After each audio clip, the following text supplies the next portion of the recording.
We're getting ready to pledge allegiance. We're going to go ahead and start the Development Commission meeting for April. We have a relatively short agenda. So the first thing we have on the agenda is the approval of the agenda. Then we change the corrections to the agenda. I'll make a motion to approve. A motion. Second. Yes.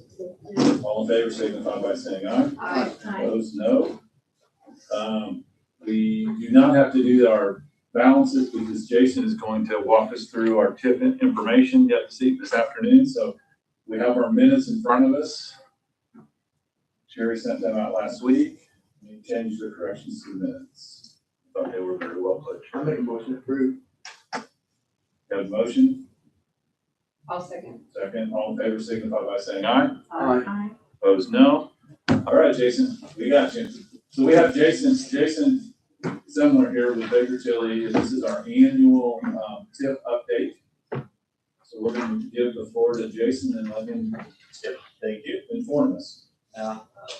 Most of you know me, and I've been doing this. I can't remember how many years we've done this. We even did this before. It was required by state statute to do this. As you know, this report will be even shorter than normal just because of the areas that we've ended the last couple of years. We really just have two TIP areas remaining. The Wapaka area number 3 and the Derby West area. So those of you who have not been here or not seen these reports before, this is, I hope you find it useful, but it has a little bit of background information about each area. We look at the TIP estimate compared to what we estimated from last year, what you actually collected, and then projected going forward. So these are pretty informal conversations. I think we've had good conversations in the past. Now I'm talking about the specific areas, but also just TIP in general. So if you have any questions about the specific area, or I do have one question. And this is kind of a broad question. So when the funds were received in the past, do you keep a breakdown of what was spent on the TIPs, or is that coming from the auditor? that's right, the auditor. Okay. I do get that because that April 15th report that was due, we had to kind of allocate them between the different categories. The reason I'm asking is because they're asking us to put the cost on all of our properties. Okay.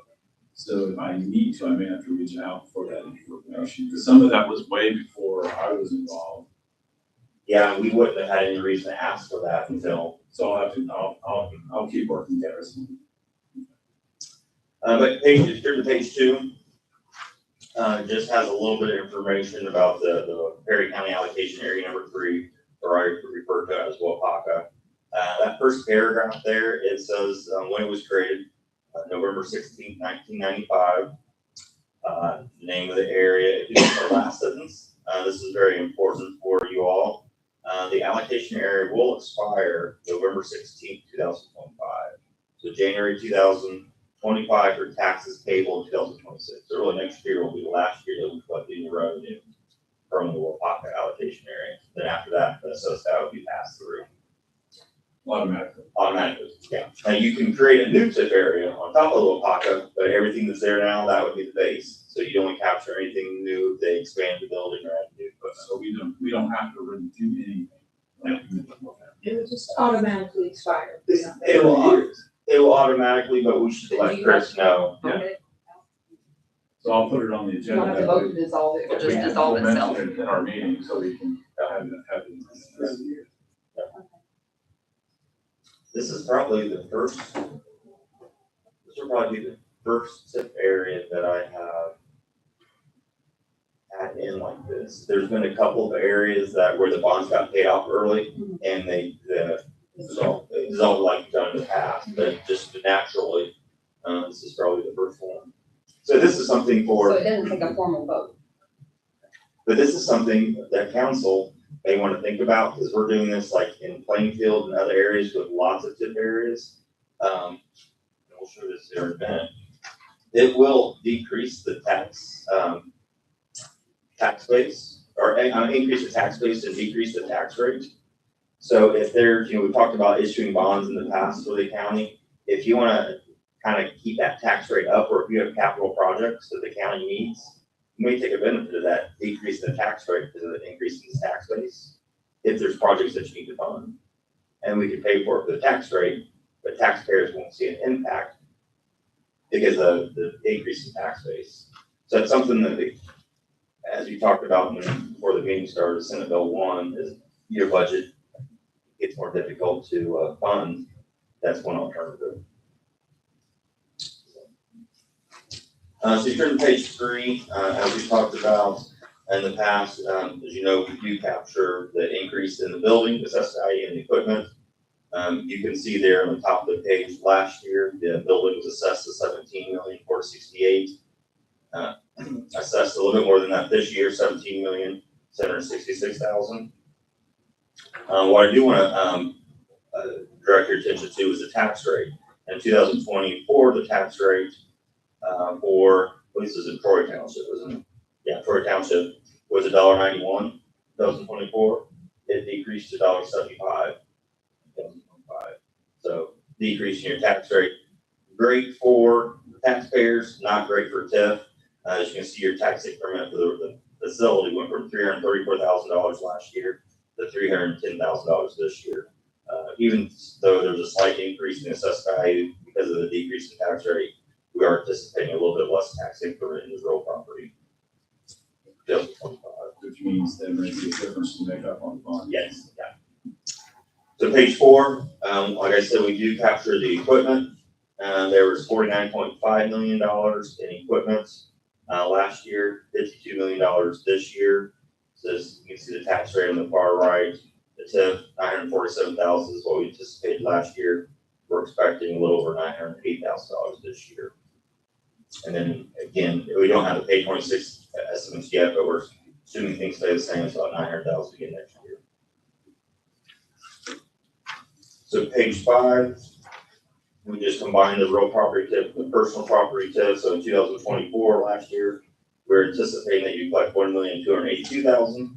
If you look at footnote number 3, that's exactly what you collected. So Wapaka paid their taxes and paid them on time.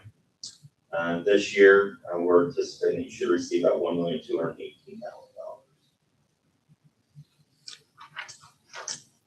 And you do have 3 bonds that are outstanding. So that's what these next couple of schedules are. So if you turn to page 6, there's $315,000 outstanding on the 2016 A bonds. You can see there's 2 payments. All these bonds end in January 15, 2027. And again, that's because your TIF area ends in 2026. So your December settlement would make that January 2027 payment. The next page, 2016 B bonds, there's $110,000 outstanding. Annual payment about $57,000 a year. And then page 8 has your bigger bond issue that we did in 2021. There's $2,050,000 outstanding in that bond issue. And I'm assuming the math is going to be pretty close on debt service and all that. It is, but for one reason only. If you turn to page 9, page 9 compares the tax increments to the bond payments. But you see that third column over, that deficiency payment? If you remember, we had an agreement with Wapaka that this bond issue that we did, they all were for our infrastructure to benefit Wapaka. And as we've kind of shown, tax increment, as you know, is very volatile. So we had them guarantee that their revenue would not fall below that $1,370,350. If so, they'd have to make that deficiency payment. And because the tax rates have dropped, that's the one main reason that's dropped over the last few years. We haven't met that minimum payment through taxes only. So they've had to make some minimum payments in the past. So that's something that we monitor for you and send letters to send to Wapaka. So we're expecting about another $151,000 deficiency payment this year.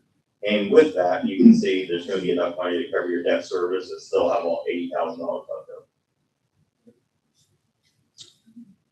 That's pretty close. Yeah.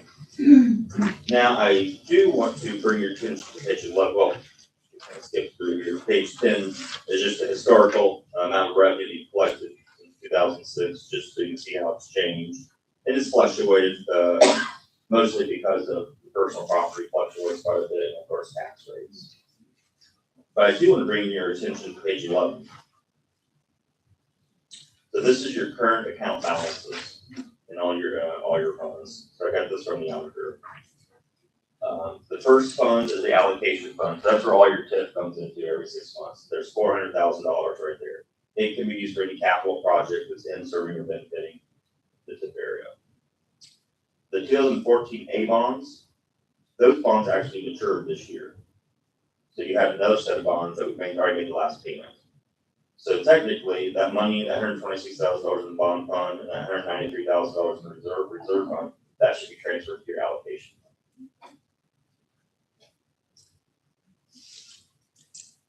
But if you look at, Does Chris know this? I didn't order that yet, because I wanted to bring this to your attention. Okay. If you add up the amount that's in your 2014 A bonds, plus in your 2016 A bonds and your 2016 B bonds, you have enough money in those 4 accounts to pay off your 2016 A and 2016 B bonds. So you're not saving a whole lot of interest because there's not much, they're not very large, but you're saving, $12,000-$15,000 of interest. So who makes that determination if we go ahead and pay them off? Is that the This council order. or the RDC? We didn't already see. So that's something, again, Then that's not going to jeopardize paying off the 2021 bonds. Will it change what they have to pay? Well, no, it will change nothing. So how much notice do we have to do in order to do that? We have to give the bank, it's on page 6, for the 2016 ones, 45 days notice. Yeah, they're both 45 days notice. So we can put that on. And that might be something that the bank might be willing to waive if we give the bank. I can't remember which bank purchased the bond. Old National. Did they buy those? Old National. If we give them enough notice, they may do that in less than 45 days. I would like to make a motion that we pay that phone call. The only thing I can say is maybe we can check with them first and we can. We pay more interest if we do that. I mean, it's, Anybody second my motion? I mean, can we do that now? I mean, Yeah, you can definitely make, I'm trying to think, we would want to probably at your, I guess we would need to, is how formal you want to get to. We can say that we're going to pay off, what you might want to do is, you could say pay them off July, then you pay an extra couple of months of interest, like you said. but we're still gonna have to give them, I think it's either 30 or 45. but they might waive that, he said. So if we did it now, would Would we be make a 45 motion? days from now if they didn't waive it. Will you just make a motion to pay them off as soon as possible? So I will amend my motion. Yeah, I'm to not pay an them off attorney, as soon as so, possible. I think that would work. I think David seconded. that might be something you might want to check with your attorney if you have to have a formal, because you're kind of also appropriating funds. So we would need to know how much the payoff amount is. So that would be the only thing is that, We'd have to get that from the banks. and we would need to know what day they're gonna allow us to pay them off. Or I guess you run that back. I would go and check the banks to make sure that we agree with the amount. But like, we would need to know, are they gonna allow us to pay them off early, or are we gonna have to wait 45 days? So So- we so just your have a motion motion is- to pay off as soon as possible. Yeah. David Based seconded. 45 days. based upon What do they banking say? information, Correct. payoff information. Was that fair? Yes, that makes sense. Motion in your mouth, no, because we have to absolutely, know that stuff. absolutely. Are you guys meeting next month? Yeah. I could see if they'd be willing to maybe pay it off like the day after your next meeting. That way we'll have the final numbers and you can approve that at that meeting. Could you do that? So we just said We pay have off this as soon as we have this possible. motion on the table. That's like 30. Any other discussion? When's your next meeting? What day? You may. And, I mean, as long as it's all legal and we have to correct Probably it it'll now. be on the 19th, because I think 26th is Memorial then. I can ask the bank if they can get it paid off on May 20th. Okay. That way you can meet on the 19th, approve it, and then we transfer the money over to May 20th. So we have a motion on the floor, we have a second. All in favor signify by saying aye. Aye. Opposed, no. Ayes have it. If you would do that. Thank you. Might run that by your attorney just to make sure, because I've seen it done more formal ways, but if we can eliminate, I agree, another month. Why not? Yeah. Taxpayer money. Yeah, and so I'll call the national there this Yeah, week. I'll ask him, and then I'll get with Andrew and see what, if we have to do something different. You have his contact information, I'm sure. Yeah, we're like friends. Okay. Okay. What's Andrew's last Oh, name? no. What's Andrew's last name? Foster. Is he or the attorney? Yeah. He's over- John, that could be bad or good. I'll explain it once we get through this. That's okay. So you'll reach out to him, John, and just. I'll make reach sure- out to Andrew. Make sure we're all legal with And everything. then, Okay. whenever Jason gets information, then he'll get it to me and I'll get it to him. Yeah. Exactly. And then Because we'll I'm sure make he'll sure, do like a resolution of some sort. Yeah. Officially. and you'll want that for state board accounts that you approve. Right. And so then I'll work with Chris, because we'll probably zero out all these funds. And whatever's left, there's more in those 4 funds than what you need to pay off these 2 bonds, and the rest will go into your allocation. Right. And look, it's not hard enough yet to pay off the bigger bond issue, the 2 million. No. Right away. Yeah. And it may have to go through this board and then also council commissioners, I'm not sure, we'll have to check on that, but we can. Once we send it. We can through, find you out guys with do Andrew. whatever you do. So good news, I hope. Yes. Thank you. Any kind of work, yeah. We like good news. And then the last area is your Riverview West area. It was created in 2015, really haven't had any development out there, as you know, and as of today, it has a 25-year life, but that life does not start, that clock does not start until we issue bonds. So right now, I'd be going for eternity unless the law changes. And there was a proposal that was going, or I don't know if I got to a proposal stage, but there were some discussions that they were gonna eliminate that because sunset date on them. So if that ever comes to fruition, yeah, we may wanna think about ending this area and creating it once something gets developed, but we thought at this point, we've already incurred the expense creating it, which is. And the only thing I know that is possibly waiting on that is Opaka's got anything going on with that property, we don't have that at this point. And it's, again, I'm gonna use the word minor. So, yeah, Yeah, you're only getting $250 a year out of it. we got $4,000 in there before we. Yeah, that shows up on page 50. Because I don't wanna do something and all of a sudden they've got something and then And we have to recreate. we have to recreate. And that's gonna cost. Possibly, we'll start that up. Yeah, that's the only thing I can think of with Opaka. Not that I know anything, but I don't know anything either. Well, you're ready if you do know something. Yeah, at least we got something there. And so as far as legislation,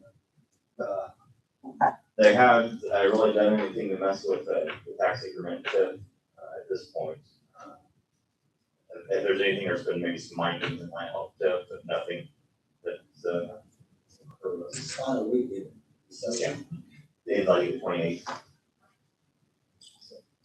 Nothing new with residential too. No, that's where we thought they might be tinkering with it, Yeah. but nothing substantial. Any other questions for Jason? Yeah. Just short and sweet, but thanks for Yeah. coming out. Always informative, thank you. Thank you. Thank you. I appreciate it.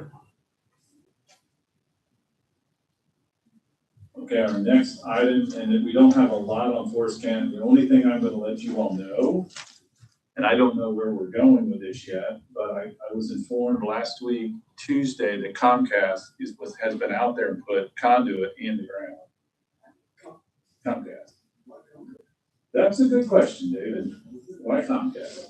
The question I had when I finally found out and finally found the gentleman that was running the project for the company out of Owensboro was, who gave you permission to be on the property? We did. I don't think anybody.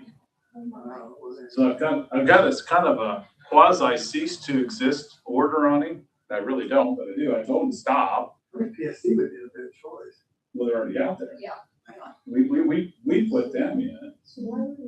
I don't know. Do you think like a We don't homeowner know there who has asked preferred you. that? No, they can't. I asked the gentleman he's from E-Town. He actually came up and met with me last Wednesday, because I left Thursday. So last Wednesday, And my question to him is, why are you here? Who gave you permission? And how did you decide to do this? And his comment is always, well, somebody else told me I had to do this from Michigan. He said, I'm just running the job. I said, well, that doesn't work for me. I'm sorry, it just doesn't work for me. I said, you need to stop. I said, how much is done? Well, all but about 10 feet's done. So they've been there for over a week. On all of it? Yeah. Been there for well over a week. So That's weird, because they charge me whenever they got conduit in the ground everywhere. They don't have any fiber in it yet. So he was supposed to send me contacts. That's why I was talking to Andrew. So Andrew knows, and Andrew's comment was, I don't think they can be there either. I did reach out to Chris Goffin, and because he was the attorney in the past, I said, Chris, can they be out there from a county standpoint? He was the county attorney for years. He said, no, they cannot. I reached out to Randy. Randy did send me a note or a letter that Steve Howe received from this BSM group. And it's a right-of-way cut permit application, which was never approved by the county. So this Steve didn't know what to do with it, so he didn't know where to send it, so he didn't do anything with it. But they went to work anyway. So the way I see it is, as I told this Steve, this gentleman I talked to, I said, this looks to me like it's going to be a battle of the attorneys at this point. If you cannot be out here, you do not want it here. I said, we may have you pull your conduit out. I don't know. We don't know. I don't know. So that was the battle from last week. The gentleman did not send me any information. I made a phone call back out to him today when I got back in town. Not heard from him. So I do know that they made some contacts to some of the other utilities. And as far as I know, none of the utilities gave them permission, which I don't think they can legally do anyway. But anyway, and this gentleman kept telling me it's a public right of way. And I said, I think you're incorrect. So right now, do nothing until you hear from the attorneys. So that's kind of where we are. Pretty bizarre. Huh? It's pretty bizarre. What was the name of that company, BSN? Yeah, they're just a contractor. Yeah, they're just a contractor. It's just weird that we don't know who asked for it. No, nobody asked for it. Well, at first I was told it was requested. So we have two homeowners out there. And as far as I know, neither homeowner requested it. In fact, one of the homeowners is not happy that they're even there. Okay. I talked to the guys actually working on it. They were nice guys. Everybody's nice. You know, the guys working on it like, look, all we're doing is putting lines in. I said, I get it. That's where I started. So now I'm into Comcast right now, but I'm not getting any return calls. So what I'm probably going to have Andrew do is send a letter, tell them that they need to stop, and until they can prove that they're supposed to be there, they can no longer go any further. And we need the proof, and that's what Andrew said. He said they have to give us the proof that they can be there. We don't have to go find it, which is why I kind of dug through the county side too, to see if there were any, who knows, there's a lot of people involved. I can see if one house wanted that over whatever the other option was, they might do that, not do the whole Oh, thing. they did the whole thing. So we got dead conduit sitting in that whole thing out there now. Which if we ever need to use it, I guess we can. I don't know. Is that normal? They just show up and. I don't understand it, and I think what I'm understanding, and maybe I should say this in a public meeting, but I think a lot of times they come in and they ask for permission later. Or ask for forgiveness later, I should say. We'll just do it, then we'll ask for forgiveness. I don't like that approach. So I wasn't real happy with how, and I use the term Comcast did it. I think we should have been notified. And as far as I can tell, there's been no county authorization, unless there is some out there that we don't know about. Somebody needs to bring forward, but everyone that I've talked to does not have that. So that I'll continually work on over the next, hopefully, short period of time. I'm guessing it's going to go longer. So I'm going to have Andrew interject, which means we'll have a little cost, I'm sure. You can ask him about this other thing whenever. Yeah, well, I asked Andrew, I said, is there any way we can just charge them for it? He said, well, you can try, but good luck. I said, well, we'll try. I don't think it works that way, but we'll try it anyway. So Other than that, hasn't been a whole lot of other activity. We Ron did buy lot 4. So he may have been out there this week starting the house. He sold lot 3 house, so he's gonna build on lot 4. So we're starting the process of selling and building, which is really kind of what we're after. So it's coming along. We've got 8 lots sold of the 27. So I think we're going through a year. I think we're moving on. Have you been through there? They're gonna drive them. Yeah. It looks, the houses are nice. They're really nice. So that's all I've got. I'll make a motion to adjourn if there's nothing else. I'll second. All right, thank you all. Thank you. Thank you. I guess we'll be in another year. And John, if you need any help with anything, let me know. I don't know what to do, but I'll be happy. See that subdivision, $15,000 a lot in Indianapolis.